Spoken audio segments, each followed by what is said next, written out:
আপনাদের এলাকার অত্যন্ত পরিচিত মামুন সাহেবের জানাজা শরীক হওয়ার জন্য ওনার বিদেহী আত্মার মাগফিরাত কামনায় মহান রাব্বুল আলামিনের কাছে শুকরিয়া আদারি এইসব মানুষ আমরা ওনার জানাজায় শরীক হওয়ার মতো তৌফিক মহান রাব্বুল আলামিন আমাদেরকে দিয়েছেন, সেজন্য সকলে শুকরিয়া আদায় করি, সকলে বলি আলহামদুলিল্লাহ। কথা বাড়াবো না। একজন জনপ্রতিনিধি ছিলেন, আর একজন মানুষ জীবদ্দশায় অনেক সময় হাসি কান্না দুঃখ বেদনা সুনাম দুর্নাম দুঃসময় সুসময় এইসব নিয়েই একটা মামলা মোকাবেলা করতে গিয়ে অনেক সময় অনেকেই উপকৃত হয়, আবার অনেকেই কষ্ট পায় একজন জনপ্রতিনিধির কাছ থেকে। আজকে তার বিদায় বেলায় তার আকস্মিক মৃত্যু হয়েছে।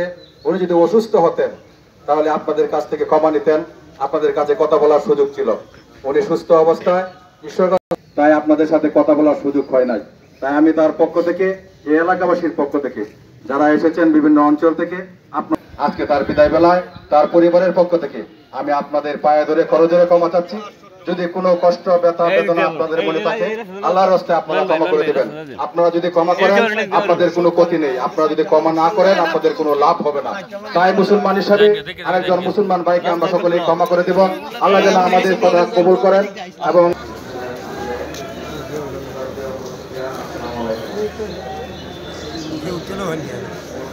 আপনারা এই দিকটা যারা আছেন কাতারে আইসা বলেন, কাতারে আইসা বলেন।